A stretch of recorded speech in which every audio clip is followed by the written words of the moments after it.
As the carriage left Yorkshire behind, Clara Merritt pulled her suitcase onto her lap and made a list. It was something she did when she was upset or afraid, especially when she didn't want to admit she was afraid. The list consisted of concrete things: what she had with her, where she was going, what she needed to know. What she had: 2 suitcases, 14 books, 8 in her lap, 6 in hand. Her father's small travel inkwell. She hadn't sold it, couldn't sell it. And a modest sum of money she had saved over 18 months. That money came from before Cheltenham, before that house, before Lady Forsyth's cold stare. Where she was going: Bradwell House, near the Yorkshire border, the estate of Edmund Ashworth, Duke of Wexhall. More precisely, to his son, Lord James Ashworth, 27, said to have dreadful French and virtually no Latin, a man who missed London and was wasting away in the countryside. What she needed to know: do her job well. Think about nothing else. That last one was always the hardest. Clara's father, Arthur Merritt, had taught for 20 years in the village of Harsley in Yorkshire. The village had a church, a mill, 42 households, and a schoolhouse that was never quite enough. Arthur heated it with wood in winter, worked in it without proper ventilation in summer, and always told his students the same thing: knowing words is like carrying a weapon. No one sees it, but you feel safe. Clara had heard that sentence at 8 and understood it at 19. Arthur Merritt had died at 42 of typhus. He had gone to a patient's house, carried the illness back with him, and was gone within 3 weeks. He left behind 2 chests of books, a small debt, and a daughter. The books were not sold. Everything else was sold, but not the books, because Clara refused, at 19, in mourning, with no money at all. A neighbor woman had said, "The girl has gone mad." Clara had heard it and did not care. If words were weapons, these books were an arsenal. What followed should be told quickly, because it passed quickly, or seemed to. A teaching family took her in, not as a servant, but as a governess. 2 years in a small town. Then Cheltenham. Cheltenham. When Clara thought of that word in the carriage, she looked out the window. November marshland, thin trees, gray sky. In the grand house in Cheltenham, she had taught Lord Forsyth's 2 sons Latin and arithmetic. 2 years. Good years. The boys were not clever, but willing, and sometimes that was better. But over time, Lord Forsyth had begun to come into the library, under the pretense of books, then without pretense. Then Lady Forsyth had come to the door, with a cold look and a single sentence: "We will no longer require your services." Clara had not protested, had not defended herself. She had remained silent, because silence had seemed safe.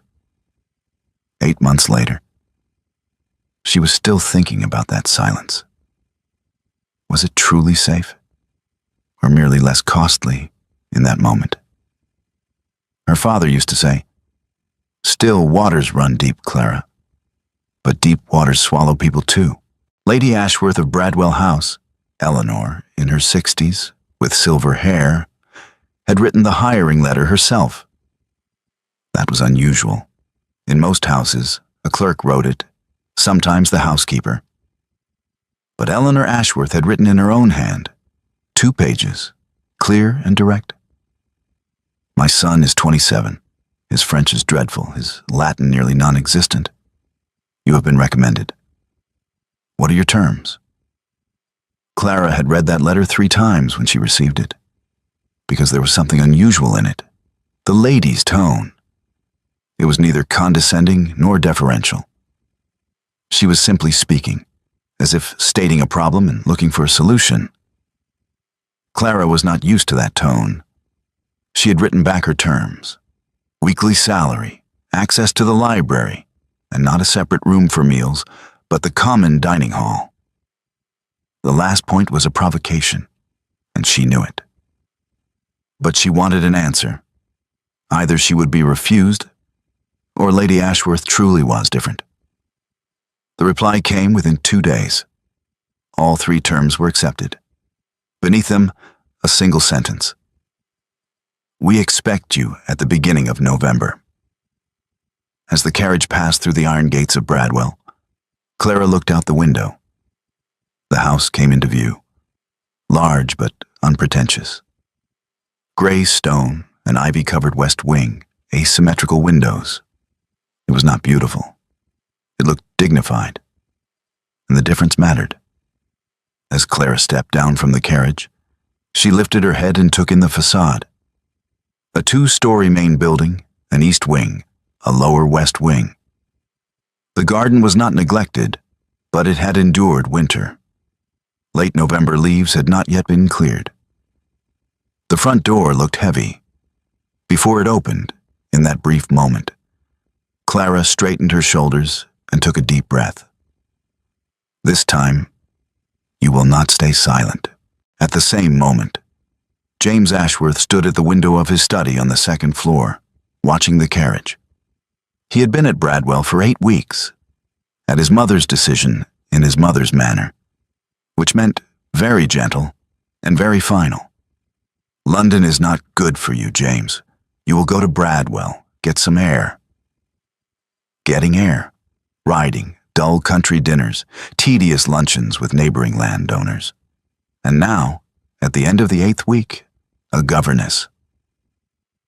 "I am 27, Mother," he had said in London during their last conversation. "Exactly why I am ashamed," she had replied, without setting down her teacup. There had been nothing to say to that. Now he watched the woman step out of the carriage. She was not old. He had not expected that.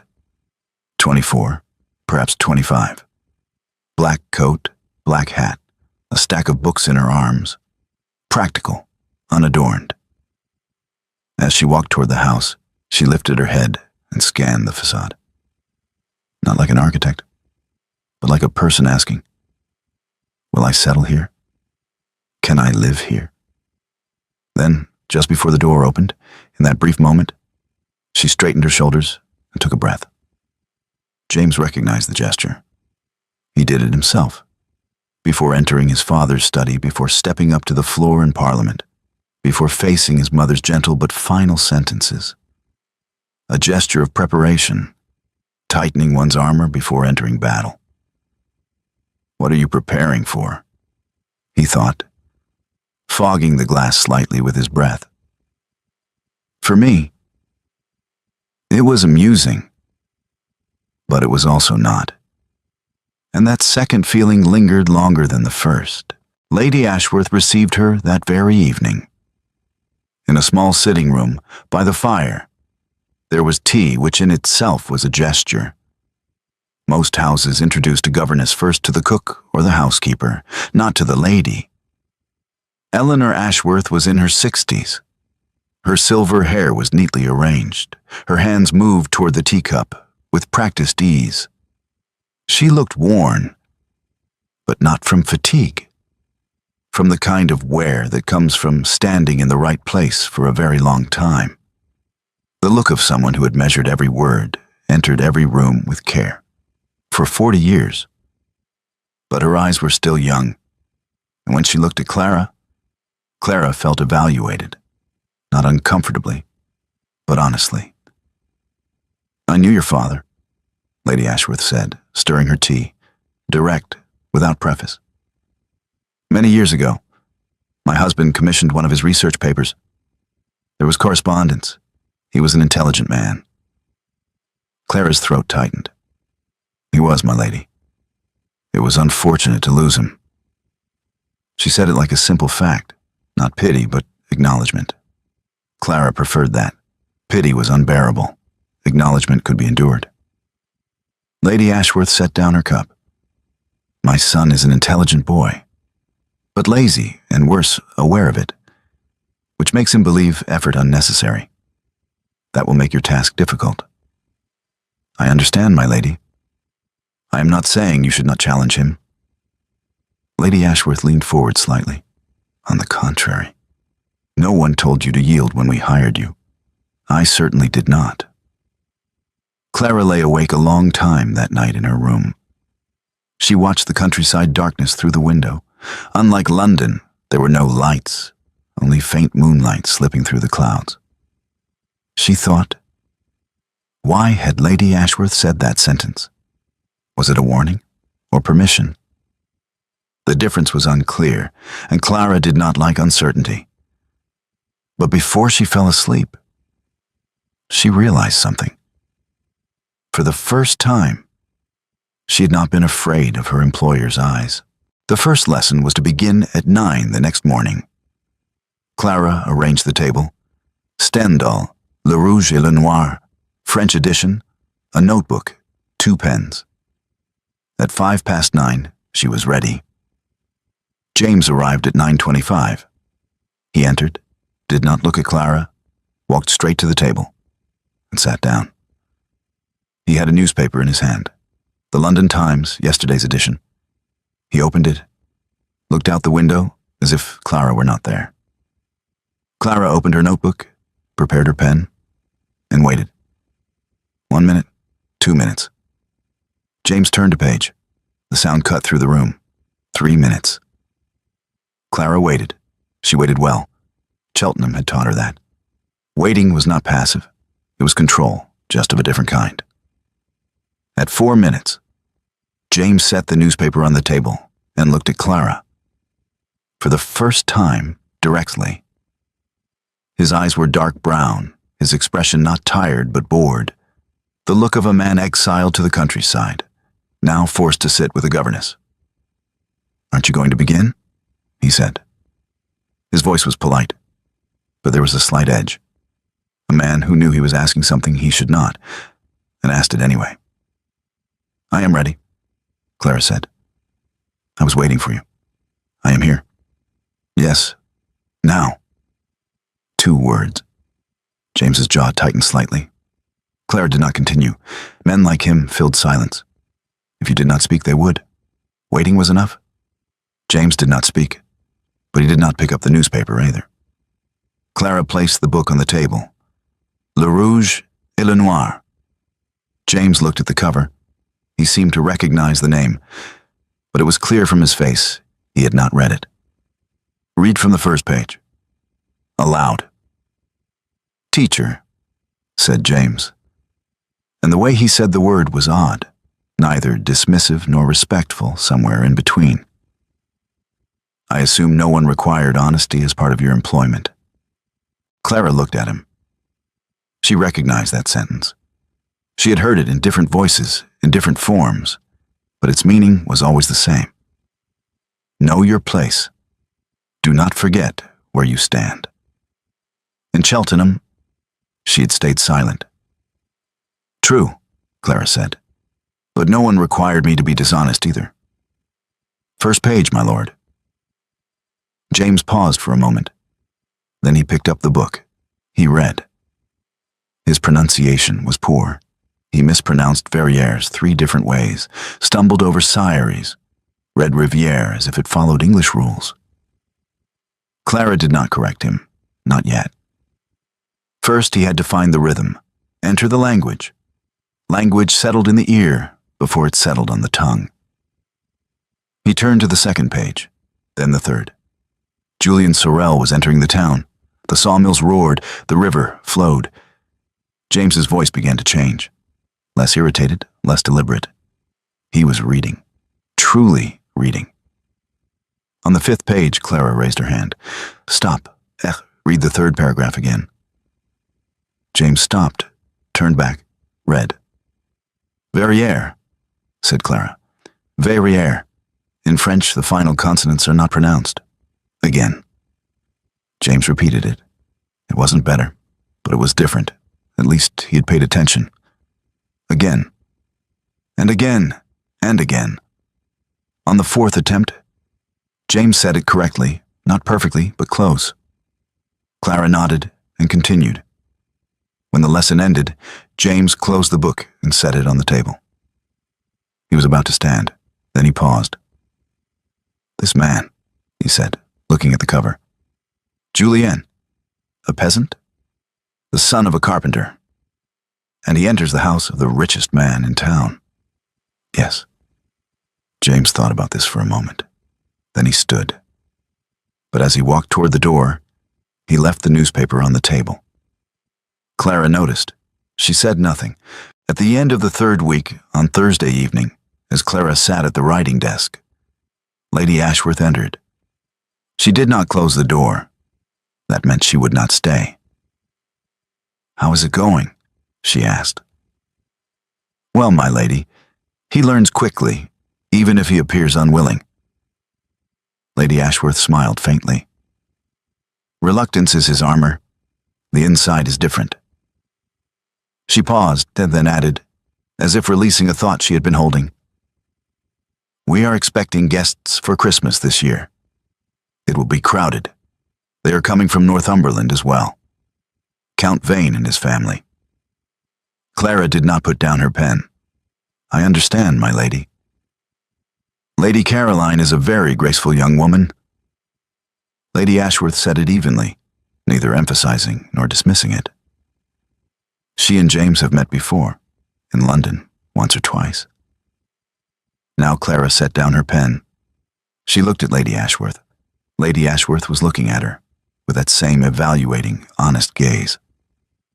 The silence was brief. "I understand," Clara said. "Good," said Lady Ashworth, and left. Clara turned back to the window. Outside, the November wind stirred the ivy. The leaves had long fallen. The branches were bare and clean. She thought, Lady Caroline Vane, the Count's daughter. Graceful. Then she stopped thinking, or tried to. Those were not the same thing. That night, James came down to the library. This was no longer unexpected. Since the second week he had been coming from time to time. The excuses changed, but he did not. Tonight he had a letter in his hand, open, already read. Clara lifted her head from her book. "We have guests for Christmas," James said, placing the letter on the table. "My mother wrote." "I know." James paused. "She told you?" "This evening." James looked at the letter, then at Clara. He wanted to say something. Clara could see that. But he did not know what, or he knew and chose not to say it. The difference was unclear. "Have you finished Stendhal?" he asked at last. Clara looked at him. It was an evasion, and they both knew it. "No," Clara said. "We will continue where you left off tomorrow." James nodded. He did not leave immediately. He remained in the library a while longer, scanning the shelves, pulling out a book, glancing at it, putting it back. Then he left. Before extinguishing the candle, Clara thought about the letter. It was still on the table. James had forgotten it or left it deliberately. She did not take it. But the name Lady Caroline remained in her mind. Throughout the night, even before sleep came, her father had a saying, "To spend time worrying is to lose that time twice." It was true, but sometimes true things did not help. By the middle of the fourth week, Clara realized she could no longer use her afternoons for herself. This realization was not a complaint, just an observation, a record of change. Lessons ran from 9 in the morning until 2 in the afternoon. The afternoons belonged to Clara, her books, her notes, her silence. That was how it had begun. But James came. Not every day. That told her something, though she did not yet want to name it. Twice a week, sometimes 3, each time with a different excuse. Asking about a word, requesting clarification about something from the previous lesson, looking for a book. The excuses were subtle, not too obvious, not too hidden, somewhere in between. And Clara did not refuse them, because she had no sufficient reason to refuse. He was only a student, asking questions. That was what she told herself. One Tuesday afternoon, James came in with a newspaper. The London Times, yesterday's edition. He placed it on the table, left it open. Clara looked. The article was on the 3rd page, Ireland. "The number cannot be right," James said, still standing, looking at the paper. 1 million people. This... He stopped. "This what?" Clara said. "It seems impossible." Clara looked at the paper, then at James. "Its seeming impossible does not make it wrong." James sat down. This was unexpected. He usually remained standing, as if he had promised himself not to stay long. "I understand, but 1 million... I cannot place that number in my mind. It remains abstract." "It is normal for it to remain abstract," Clara said. "Large numbers always are. The mind cannot carry them." She closed her book. "When my father died, there were 6 more children in our village that same week. 13 in the neighboring village. I knew them. They had names, faces. Those are small numbers, but 1 million is only the sum of those small numbers."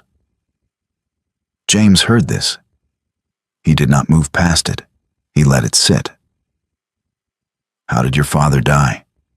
he asked at last. His voice was different.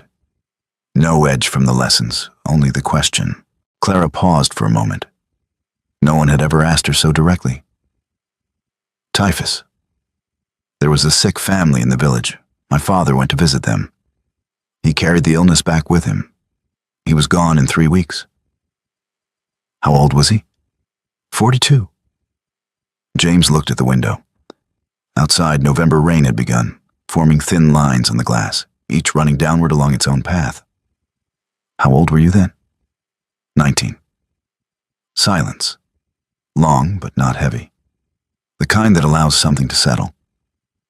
"At that age," James said, his voice low, turned inward from the window, "I was in my 2nd year at Cambridge, arguing with my friends about which club I should join." Clara heard it as a confession.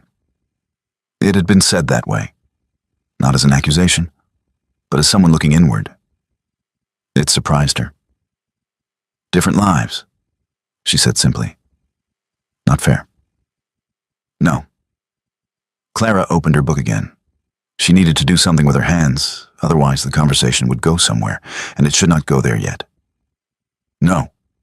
But sitting and grieving fairness does not stop me from reading." James laughed, unexpected, genuine, echoing against the library walls. Clara laughed too, brief, almost silent, but real. And something loosened in the room, something slight, almost imperceptible. But Clara felt it. After that day, the conversations in the library changed. Fewer excuses, less indirectness. James would come, sit, open a subject. Sometimes Clara would. The question of class in Stendhal, why Julian Sorel is disliked, because those who rise are seen as threats by those already above. Irish politics and how London newspapers wrote about it or did not. Once, James brought a speech his father had written in his youth for Parliament, read it aloud to Clara, and Clara stopped at one sentence. "This argument contradicts itself. Do you see it?" James saw it, and it unsettled him, but in the right way. These conversations were different from the lessons. In lessons, James was the student, Clara the teacher. The boundary was clear. But in the library, that boundary blurred. Sometimes James would say something and Clara would take note of it, inwardly, for her own thinking. Sometimes Clara would say something and James would remain silent, long, absorbing it. When Clara noticed this, she warned herself. "Be careful. This is not work." The warning worked, during the day. Less so at night. On the Thursday of the 5th week, James had left his lesson notes on the table, Latin, corrected in Clara's handwriting. Clara was occupied with something else, and James flipped through the pages. Then he stopped.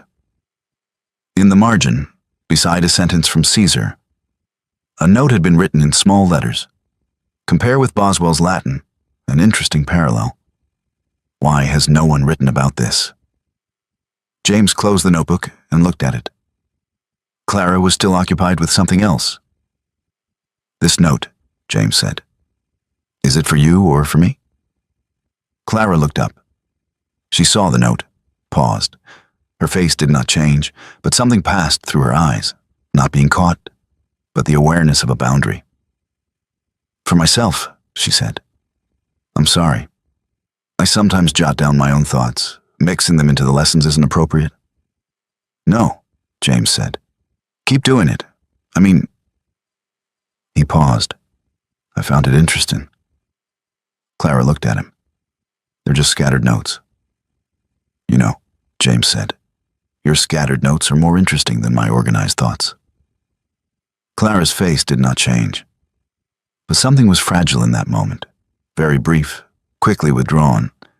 But Clara felt it, and James felt that she felt it. They both fell silent.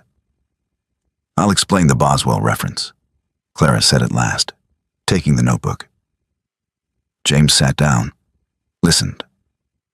But that day, he struggled to finish his sentences, because part of his mind kept returning to that brief fragility, to whatever had passed through Clara's eyes, to whatever had been hidden again. He did not name it, not yet. In the 6th week, on Tuesday evening, Clara was writing a letter in her room. To a teacher she knew from Yorkshire, they wrote once a month. She set down her pen and looked out the window. The garden was dark, country dark, deep and without light. She thought, Christmas is 6 weeks away. Lady Caroline Vane will be here then. And James. What would James do? What was family pressure? What were society's expectations? Clara knew these better than anyone, because she stood outside them. They did not bind her, but she saw everything. Seeing was not always a good thing. She did not finish the letter that night. She went to bed and stared at the ceiling and remembered her father's voice. Knowing words is like carrying a weapon. No one sees it, but you feel safe. Safe. Clara thought about the word, about the distance between feeling safe and being safe. The difference was large, and somewhere in the middle of that distance, whether she wanted to admit it or not, stood James Ashworth. Edmund Ashworth's carriage arrived on the last Monday of November, in the afternoon. James was sitting in the library. The lessons were over. Clara should have left. But James had not moved. He had Stendhal in his hand, in French, reading to himself. He would not tell Clara that. There was no reason to. When he looked out the window, he saw the carriage. Black, large, familiar. His father's carriage. James closed the book. Edmund Ashworth was the final representative of an 80-year institution, or at least that was how he saw himself, and how those around him saw him. The Duke of Wexhall, 4th generation. Tall, upright, his gray hair always in place. James resembled him, or rather, James had been made to resemble him, which was an important distinction, and one James had understood years ago. Resemblance was chance. Being shaped was a project. His relationship with Edmund was not complicated. It appeared complicated from the outside, but from within, it was simple. Edmund knew what was right and said it. James usually agreed, sometimes did not, but measured the cost of disagreement and most often chose silence. It was not healthy, but it worked. Things that worked were not touched. He went downstairs and met his father as he entered. "Father." "James." Edmund handed his coat to Perkins, removed his gloves, looked around. "The house looks well." "Thank you." "You do as well." Edmund looked at his son. "The countryside suits you." James did not respond. He did not know whether the countryside suited him. But he felt that something was changing, and he would have to acknowledge it, whether he wanted to or not. Dinner was for 3. Edmund, Eleanor, James. A long table, 2 candles. Countryside darkness beyond the window. They had sat at this table hundreds of times over the years, and each sitting had its own rhythm. Edmund spoke. London news, Parliament, estate matters. Eleanor listened and occasionally steered with a sentence. James listened and responded when necessary. That night, after the first glass of wine, Edmund said, "I have seen the Christmas list. It will be crowded." Eleanor's preference, he added, glancing at his wife. Not as criticism, but as a statement. "We have not had a large Christmas in some time," Lady Ashworth said. "The house deserves it." "They're coming from Northumberland as well," Edmund said, turning to James. "Direct, as always. Count Vane and his family." James turned his wine. "I know. You remember Lady Caroline?" "Not a question." Edmund did not ask questions. He reminded. "We met in London, twice. A graceful young woman." "She is." Edmund said nothing more. But what he did not say remained on the table, invisible but heavy. The expectation, a plan, something prepared not as a question, but as an answer. James felt it. Eleanor felt it too, but did not show it. The meal continued. James looked at his plate and thought, Lady Caroline Vane. She was beautiful. Denying it would be foolish. She was polite, from the right family. And between them, in those 2 London meetings, there had been nothing. Words, yes, the correct words, spoken in the correct places, but beneath them, emptiness. In the library, there was never emptiness. He pushed that thought away immediately. Clara saw Edmund Ashworth for the first time the next morning, in the corridor leading to the kitchen, by chance. The man was tall, upright, and when he saw Clara, he paused. Only for a second, then continued. But in that second, he had measured her from head to toe, not hostile, but assessing. Clara greeted him, inclined her head, and passed. That afternoon, Perkins came. "Lord Edmund wishes to see you, Miss Merritt." Clara closed her book. "When?" "Now, miss." Edmund's study was small but heavy. Dark oak walls, full shelves, a small window, a man behind the desk. Edmund did not stand. This was not disrespect, merely his manner. To receive people seated so that they could choose whether to remain standing or sit. "Sit, Miss Merritt." Clara sat. Edmund did not speak for a while. He looked at the papers on his desk, picked up a pen, set it down. The silence was deliberate. Clara understood this and did not panic. She waited. "I read one of your father's publications," Edmund said at last. "Years ago. On English local history. 2 volumes. It still stands on the 3rd shelf to the left." Something tightened inside Clara. "I didn't know." "Why would you?" Edmund brought his fingers together on the desk. "We corresponded. He was an intelligent man, a clear intelligence. Not the learned kind, the innate kind." Clara waited. "How are the lessons?" "Well, my lord, Lord James learns quickly." "That was not what I meant to ask." Clara paused. Edmund looked at her with that same measuring gaze, like in the corridor, but longer.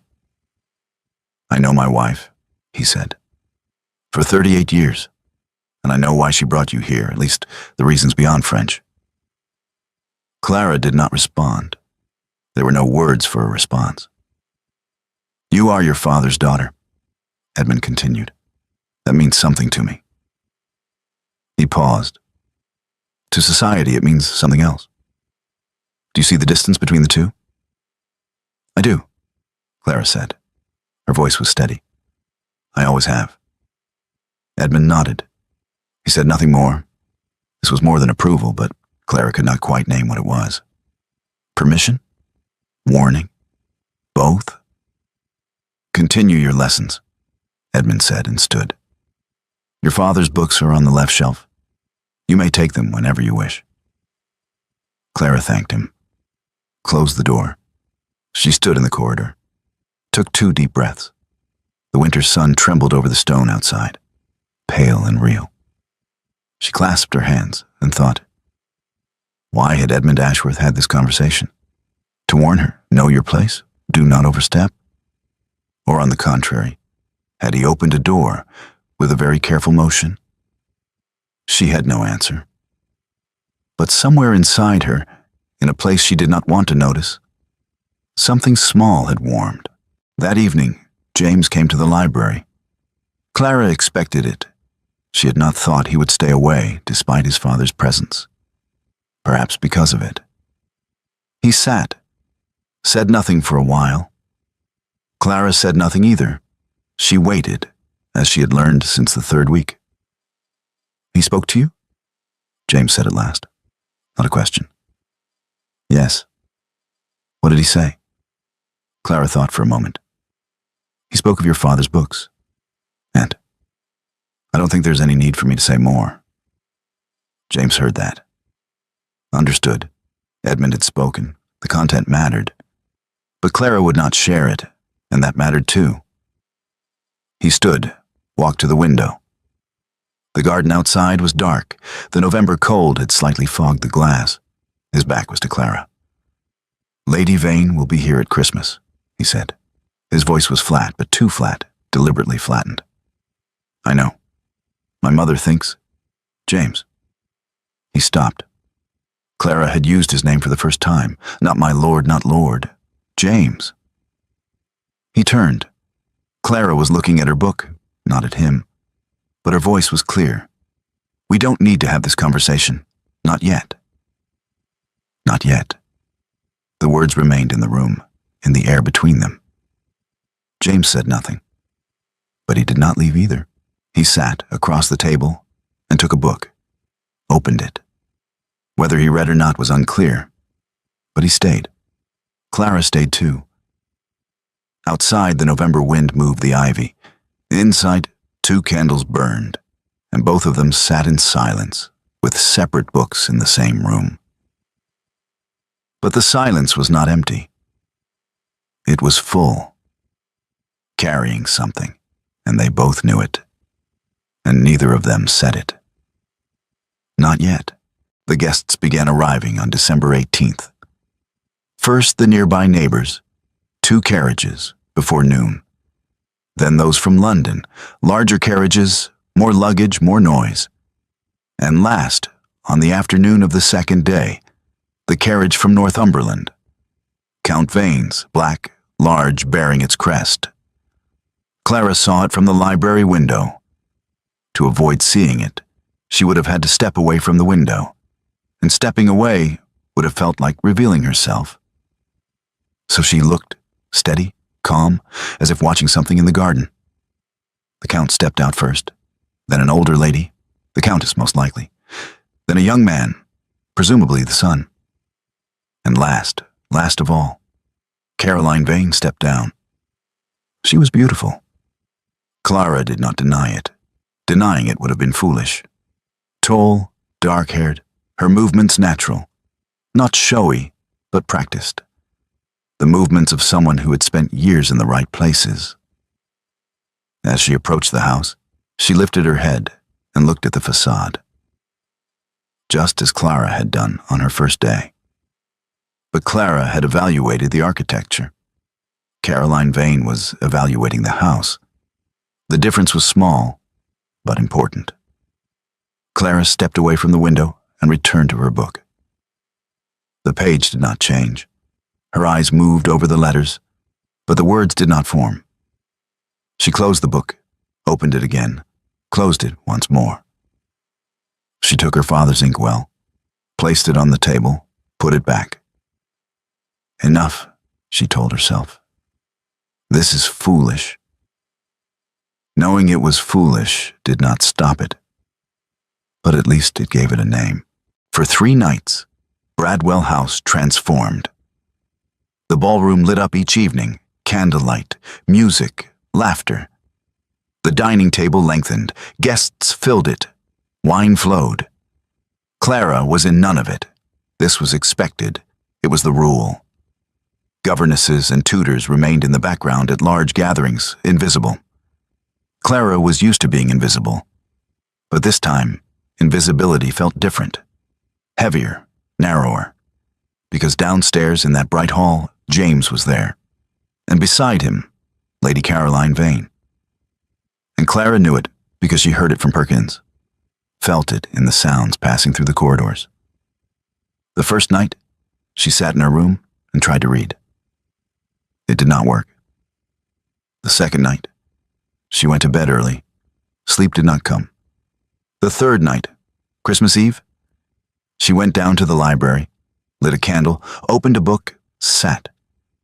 The waltz drifted up from below, steady, predictable, with the emotionless precision of a metronome. Clara tried not to hear it. She failed, but she tried. James lasted 40 minutes that evening. The food was good. The music was good. The guests were polite. The conversations manageable. And Lady Caroline Vane beside him was indeed graceful and indeed beautiful, and indeed smiled at him politely whenever he said something. The problem was this. After James spoke, the smile came. Every time, the right size, the right warmth. And James could not see what lay behind that smile. Was it empty, full, real, learned? He could not tell. It was simply the correct smile, and correct things were always invisible. In the library, Clara never smiled, or rarely did. And when she did, it came from unexpected places. In the middle of a sentence, in the margin of a book, at the moment an argument collapsed. None of them were the right size. All of them were real. James pushed the thought under the table, took a sip of wine, turned to Lady Caroline. "What is Northumberland like this season?" he asked. "Cold," Lady Caroline said, smiling. "But beautiful. The snow came early this year. It must be." "Have you never been?" "Once, as a child." "You should come again." The smile, the correct size. James smiled too, the correct size, and after a while he felt his father's gaze from across the table, approving, silent, the kind that records a calculation confirmed. At 40 minutes, James stood, excused himself, and left. When he opened the library door, Clara was there. She was reading by candlelight. A dark blue dress. He had never seen it before, not black this time. She looked up. James stepped inside. They looked at each other, and neither of them appeared surprised, which was strange. They both should have been, but they were not. "You're escaping," Clara said. Not a question, a statement. "Yes," said James. "You?" "I was never there." James stepped in, sat across the table, like in lessons, but different. The waltz still drifted up from below, steady and predictable and distant. For a while, neither of them spoke. The silence was full, as always, but heavier tonight, carrying less empty space. "I spoke with Lady Vane for 2 hours," James said at last. His voice was low. "For all those 2 hours, I kept thinking of a sentence from Stendhal." Clara did not close her book, but her finger paused on the page. "Which sentence?" she asked. Her voice was even, too even, carefully flattened. "Aimer, c'est avoir peur. To love is to be afraid." Silence. The waltz continued. Somewhere, a curtain closed. The sound dimmed slightly. Clara closed her book, slowly, deliberately. Then she looked at James, directly with that evaluating gaze. But this time there was no defense behind it, only the gaze itself. "James," she said. Again, his name. "We don't need to have this conversation. I know. If we do, some things will change. I know. And the cost of those changes will not be equal for both of us." This mattered, and Clara's voice carried it, not fragile, but clear. "You will not be dismissed. I will. That is reality." James heard this sentence. He did not move past it, did not allow himself to. He sat with it for a moment, carried it. "I know," he said, "and it is not fair, and I do not want to continue by ignoring that unfairness. Wanting is not enough. No." James stood. "But doing is." Clara stood as well. The table was between them. There had always been something between them. The table, the books, the words, the difference in class. Tonight the table was there, and James walked around it. Clara did not step back, did not retreat. She waited. "For 6 weeks," Clara said, her voice low but steady. "You have gone back and forth between treating me as a teacher and as something else. I have done the same. I'm aware. And your awareness does not solve everything. No, but we have to begin somewhere." James stopped, one step away from her. "I will speak with my father." Clara had not expected that. "Tonight?" "In the morning." "Not tonight. I want to think tonight." Clara looked at him. A long, real look, hiding nothing, for the first time, exactly like that. "It will not be easy to convince Edmund Ashworth." "I know. And society—" "Clara." She stopped. James had said her name, for the first time, mirroring what she had done before. "Not my lady, not miss." "Clara." "I know society," James said. "And I know your father's books stand on Edmund's shelves. And I think I now understand why my mother brought you here." Clara paused. "What do you mean?" "Lady Ashworth does not hire a governess for French lessons," James said slowly, discovering it as he spoke. "She never has. She did not wait years for my French to be dreadful. That is an excuse. But an excuse for what?" Clara had thought about this. She had not wanted to, but she had.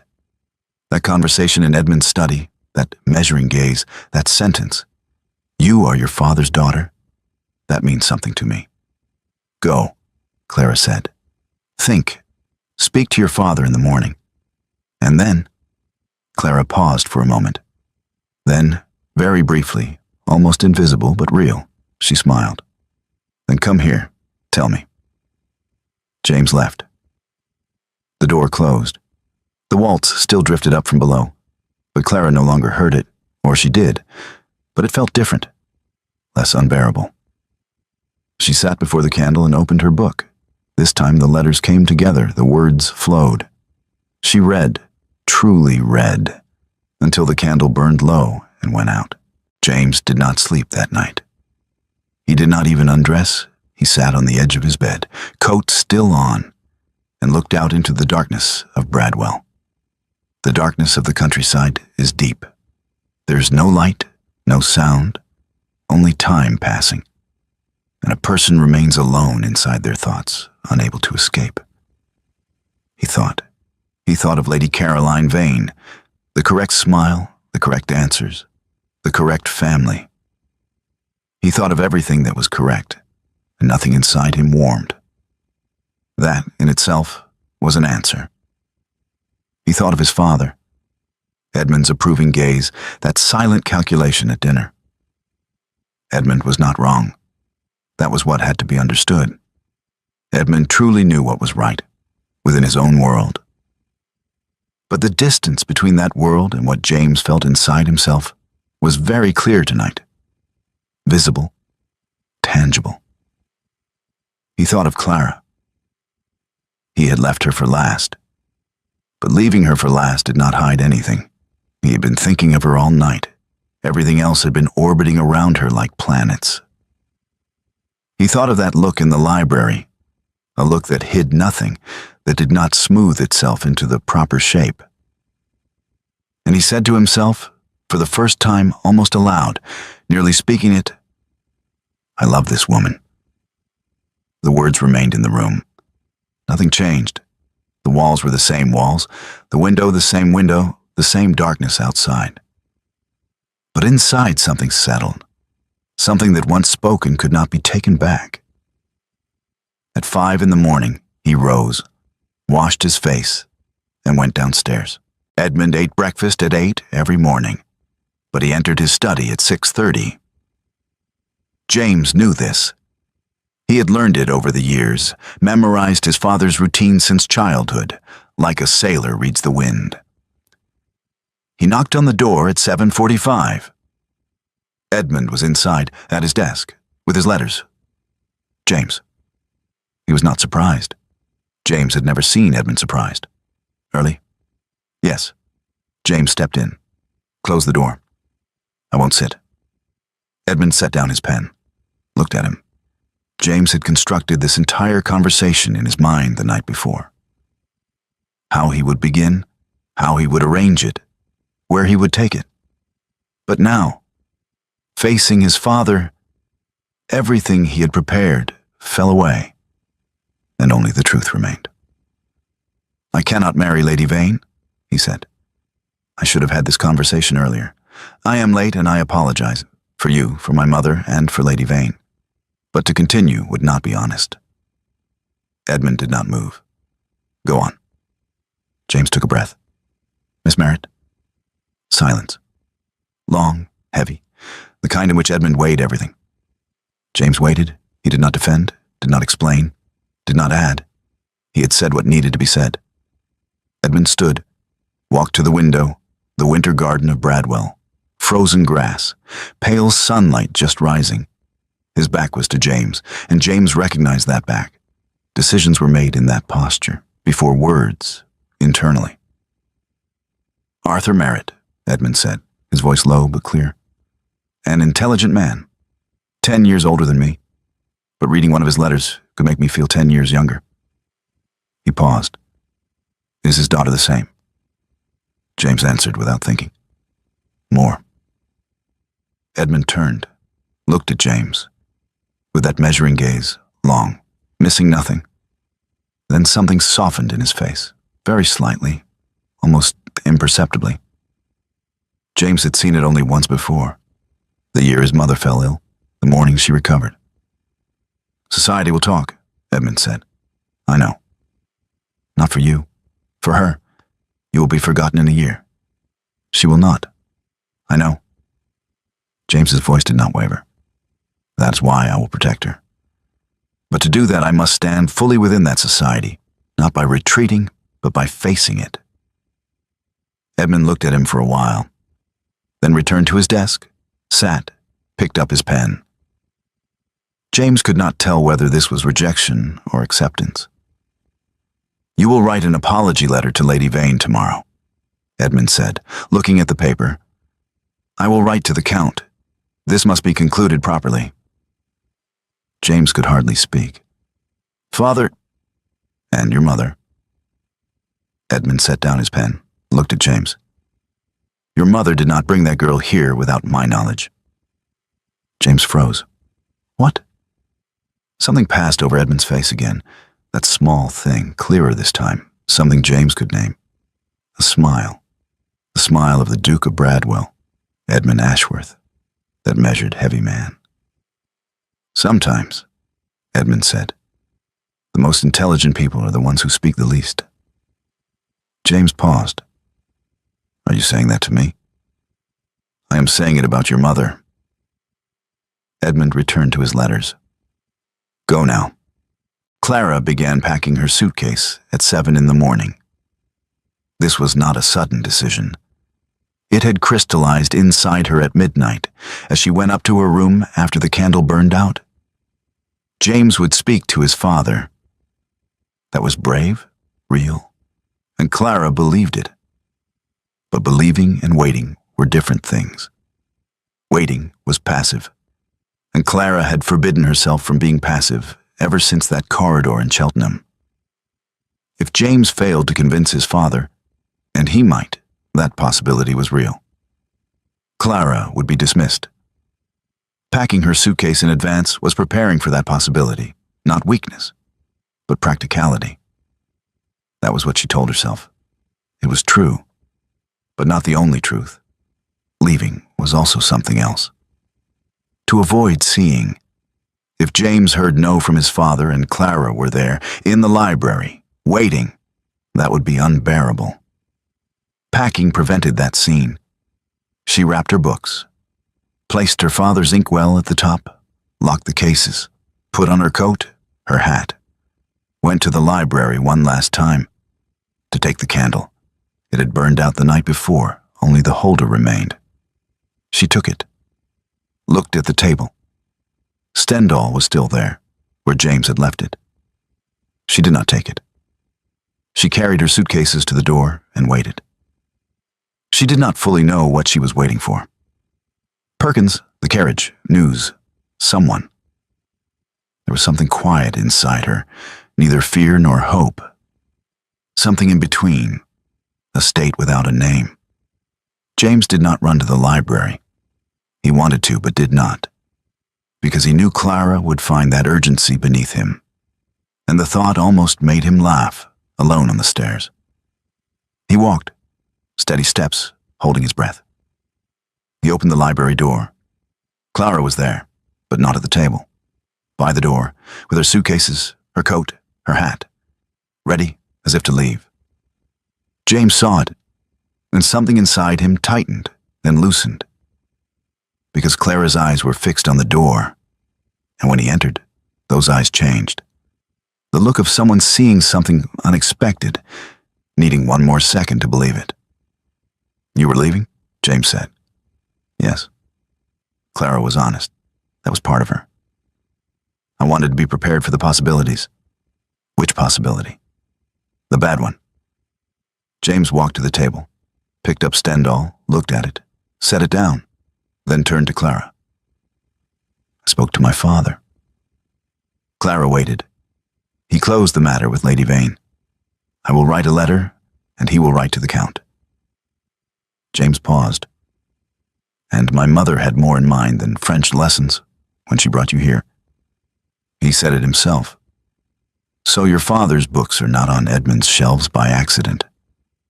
And Lady Ashworth did not wait 8 weeks to hire a governess. Clara stood still for a moment. Then, the laughter came. She could not stop it, did not even try. Real, free, like something she had held back for weeks, finally breaking loose. It echoed against the library walls and filled the room. "Your mother," she said, her voice still unsteady, "is a far more intelligent woman than I am. We agree on that." Clara's laughter faded, her face settled, but her eyes did not. The fragile thing that always hid immediately, this time remained. James saw it and named it inwardly, trust. Clara trusted, not fully yet, not unconditionally, but enough. "Society will talk," Clara said. Her voice was realistic, neither pessimistic nor naive. "You know that." "I know. You are your father's daughter. That means something to me." Clara paused. "That is your father's sentence." "Yes, but I am saying it too." The table was between them, as always. This time James walked around it. Clara did not step back, did not leave. She waited. And James stopped in front of her, one step away, and looked, without the correct measure, without learning, without rules. "Are the lessons over for you?" he asked. Clara looked at him, a long, real look, hiding nothing now. Then she looked at her suitcase, by the door, ready, pointing toward a departure. Then back at James. She unbuttoned her coat. One button, slowly. "Not yet," she said. "I still have much to teach." After a while, the door opened, and Lady Eleanor Ashworth entered. James and Clara were sitting on opposite sides of the table, with Stendhal between them, open, marked at a page. From the outside, it looked like a lesson. Perhaps it still was. Eleanor entered the room, looked at them both, and smiled. That small, knowing smile of hers, never fully explained. "Breakfast is ready," she said. "You are both expected. Both of you." They both heard it. They both understood what it meant. Eleanor left without closing the door. Clara closed the book. James stood. As he reached the door, he paused, turned. "Clara." "James." Nothing more. Names, exchanged, equal in weight. No my lord, no miss, just names. And that was enough, for now, for that morning, for that beginning. Outside, the winter sun of Bradwell trembled over the stone. The garden was frozen, but the ivy still held to the walls. The leaves gone, but the roots intact. Spring would come. It came even here. It came everywhere. And when it did, everything would look different, clearer, more possible. But for now, it was winter. And winter was enough. Society talked. Edmund had foreseen it. James knew it. Clara expected it. And still, the first year was heavy. Whispers moved through London drawing rooms. A few invitations were withdrawn. An old friend stopped offering greetings. Clara bore it more calmly than James. She had known the texture of those whispers since childhood. They were nothing new. James learned. Slowly, sometimes with anger, sometimes simply by enduring. But he learned.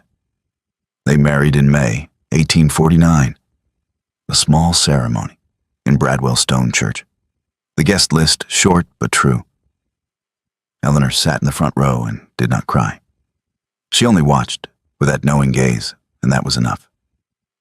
Edmund died at the end of 1850, his heart sudden in his sleep. James inherited the dukedom, and it was heavy, heavier than he had expected. But Clara was there, bringing coffee at 3 a.m. when James sat at his desk, reading parliamentary papers, seeing when an argument collapsed, and saying it, always saying it, without ever offering the correct-sized smiles. Bradwell's library grew that year. Arthur Merritt's 2 volumes found their place on the left shelf, and beside them, Clara's own notes, irregular, scattered, the best kind. When they stepped into the garden in spring, James and Clara on the stone steps of Bradwell, the sun just rising, Clara said something. It was not important, just an ordinary observation about the ivy spreading over the west wing. James answered. Then they fell silent, and the silence was full, as always. But this time it held no fear, no calculation, no weight. There was only morning and Bradwell, and the 2 of them. It was enough. It was always enough. Thank you for being here and following this story all the way through. It means a lot to have you with us until the very end. I hope the story stayed with you in some way, wherever you're listening from. Let us know your city and what you thought about the story.